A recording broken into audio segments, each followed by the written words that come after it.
Good evening, ladies and gentlemen, and welcome back to SF Live.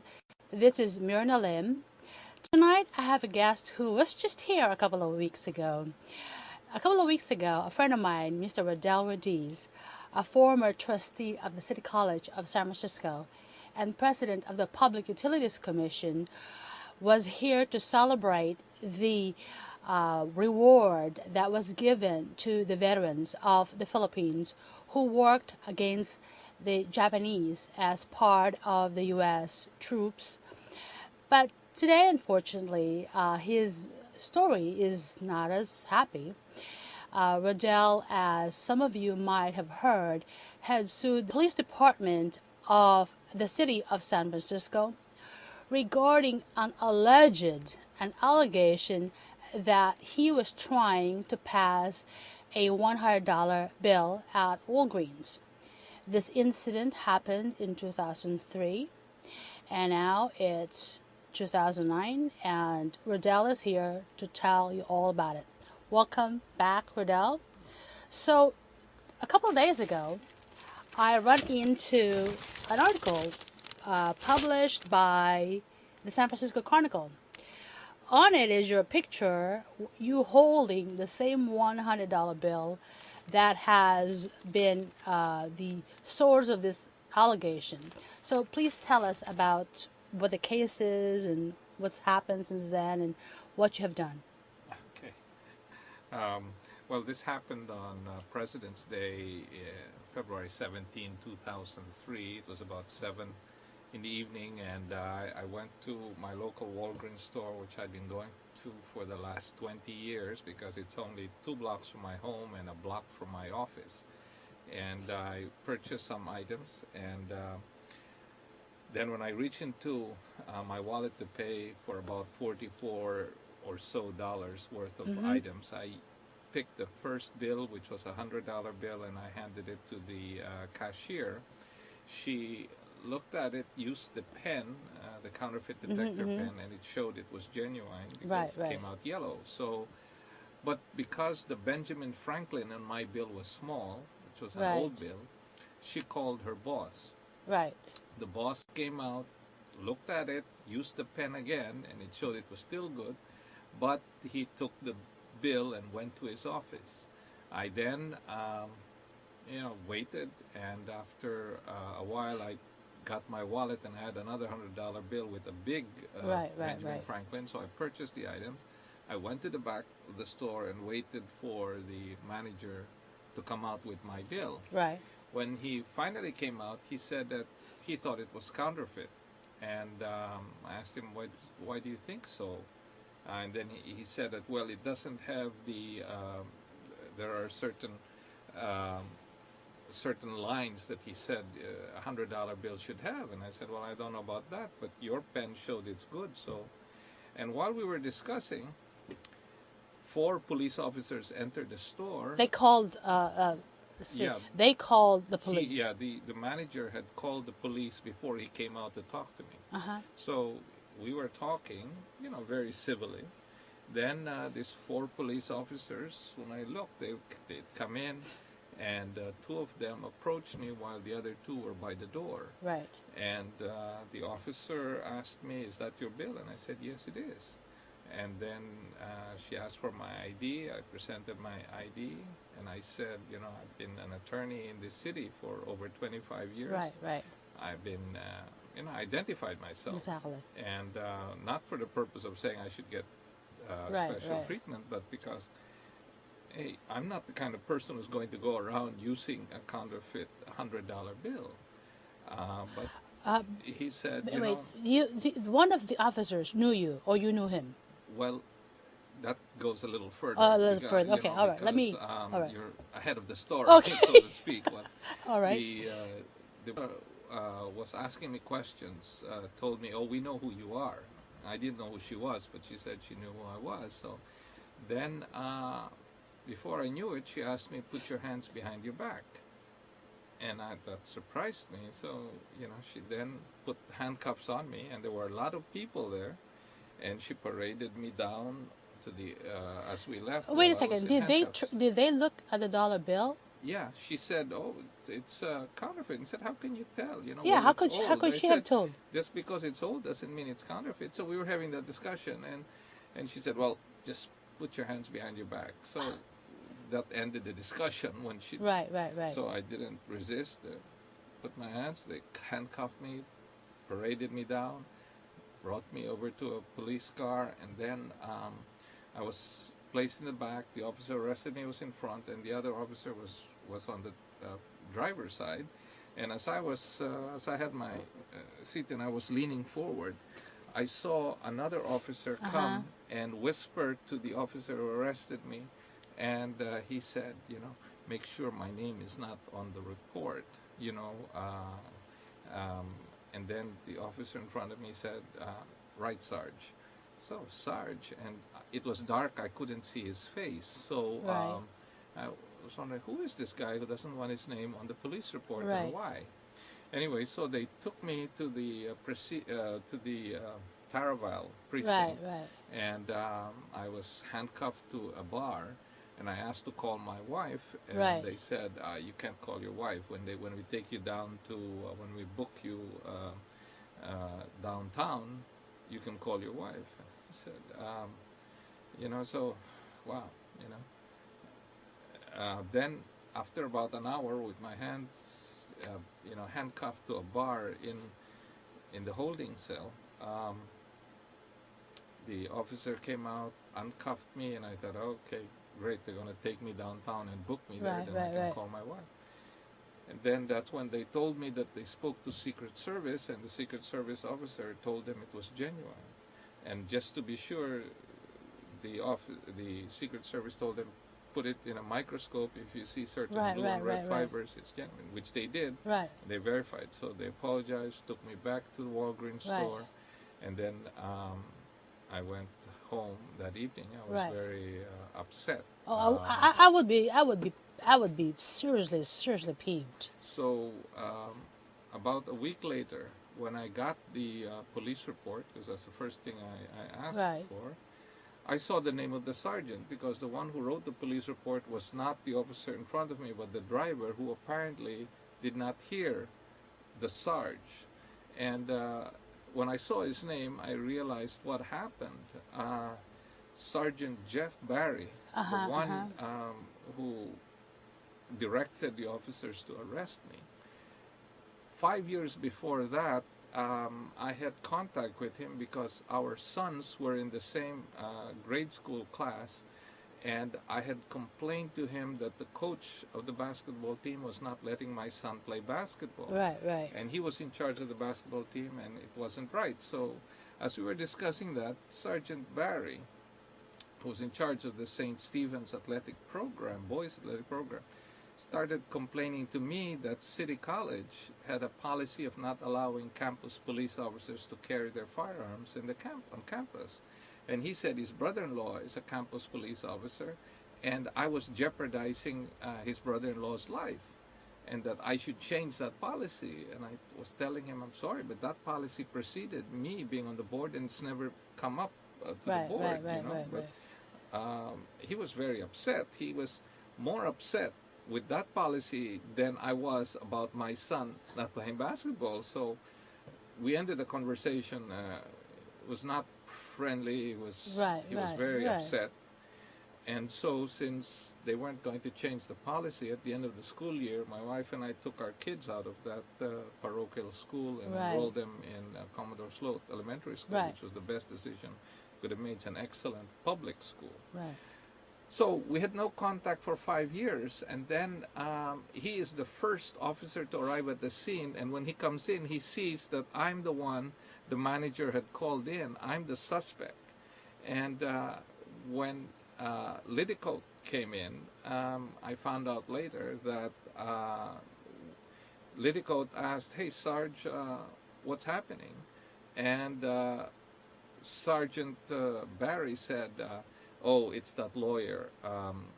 He hates cops."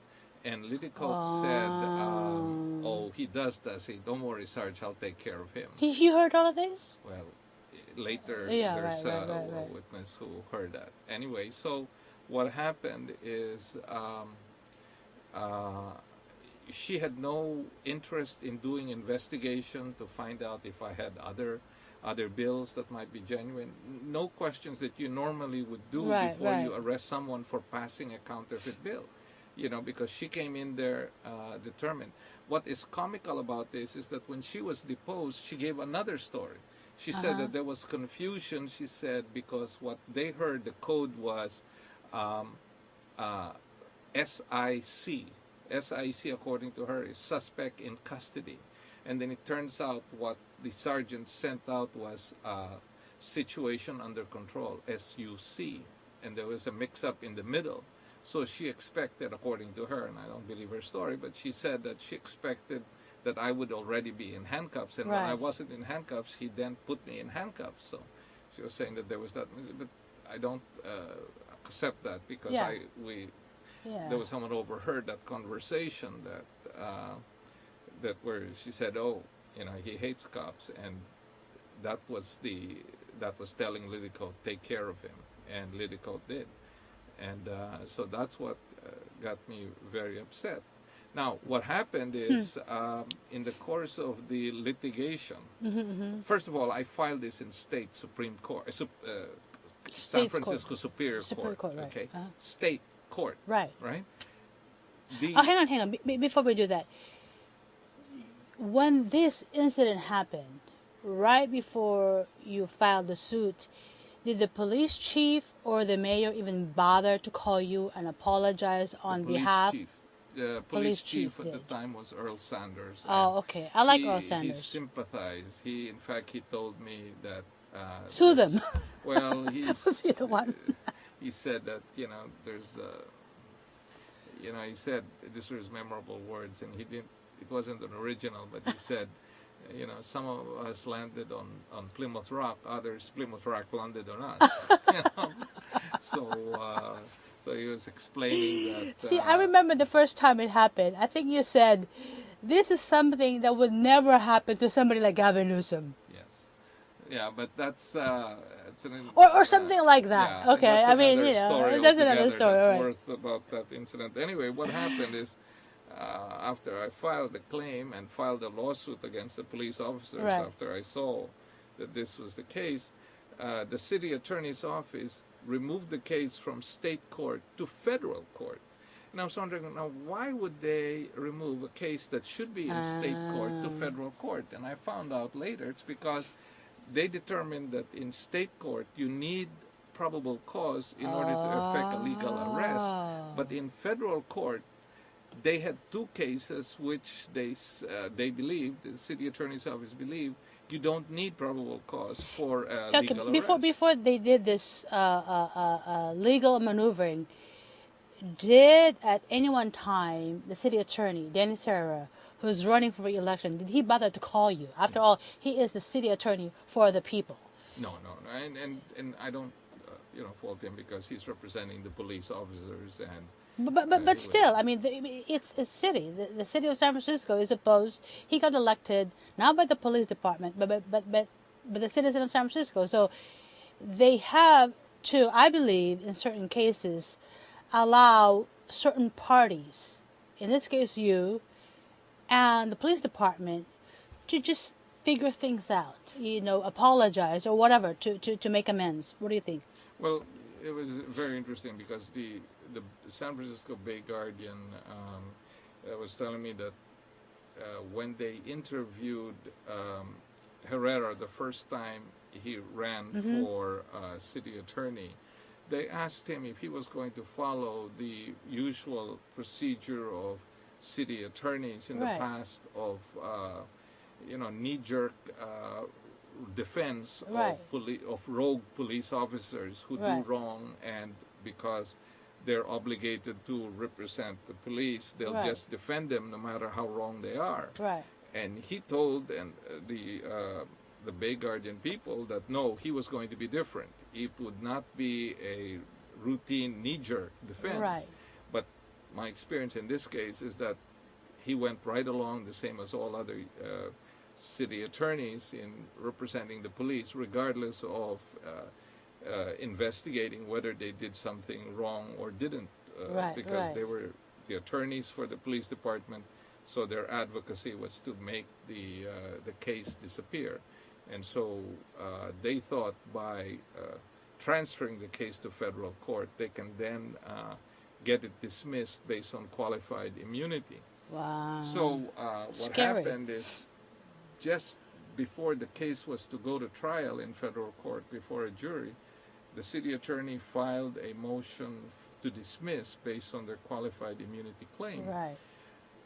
The problem is that they only based it on the depositions, our depositions of the police officers.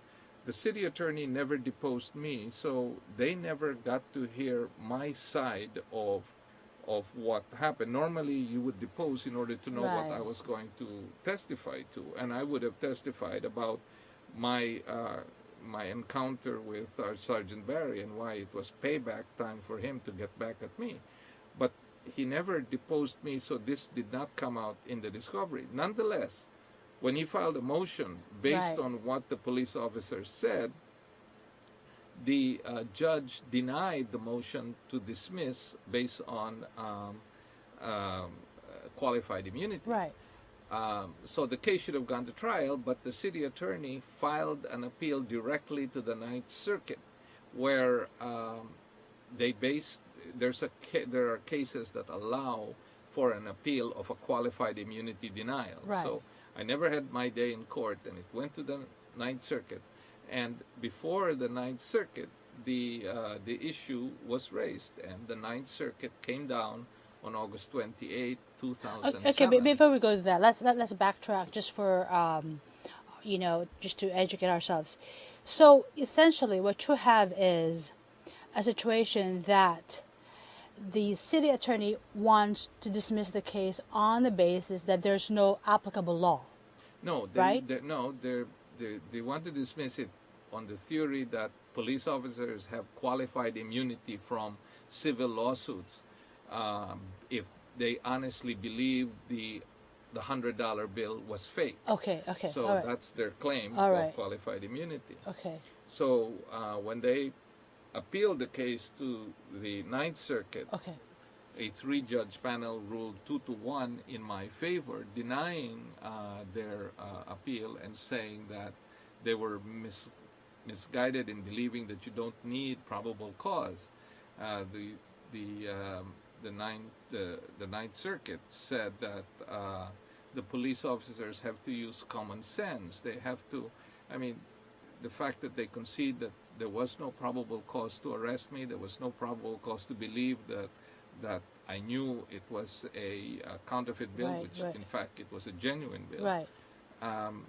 So the Ninth Circuit came down and said that denied their claim. So just clarify something as far as probable cause is under criminal procedure.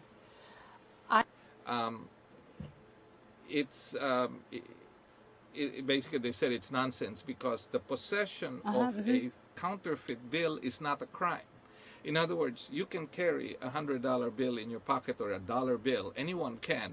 Right. And if the police stopped you and they saw you had a $100 bill and it was counterfeit, they can't arrest you because possession is not a crime. The crime is if you know it's counterfeit and you use it. So that was what I was arrested.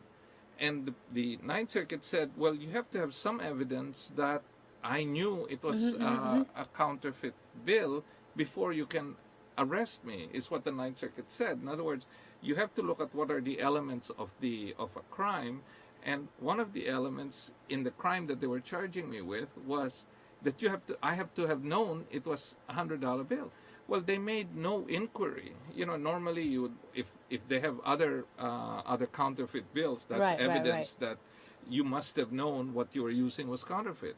If you had some track record of having used it in the past and that came out in your investigation, then that can be considered probable cause. But they made no effort to even question me, check my bill, because they weren't interested in determining whether it was true or not. Right. Not. So that's what the Ninth Circuit said. For any offense, a police would need some probable cause that the suspect they're arresting committed the offense. And in my case, they admitted flat out there was no probable cause. They didn't, all they were basing it on was the belief that the bill was counterfeit. And the Ninth Circuit said, but possessing, even if it was true, which it wasn't, Right. it's not a crime. So you have to go more than just simply a possession of it. And so that's why they came down and denied the claim. Well, the city attorney appealed it before the entire Ninth Circuit, and the entire Ninth Circuit affirmed the decision of the three-judge Ninth Circuit case. So then they filed what's called a writ of certiorari to have the U.S. Supreme Court review the decision. While the case was up in the U.S. Supreme Court, the U.S. Supreme Court dealt with two similar cases, similar in the sense that the officers were being sued in a civilian, in civil court for arresting in a false arrest case, and where the police officers had raised the issue of qualified immunity. But in those two cases, the evidence was strong that there was probable cause. In one case, there was a guy who was using the ID of his brother who was the suspect. So the police had probable cause. The other case, there was. In my case, not only there wasn't any probable cause, but the city attorney admitted that there wasn't probable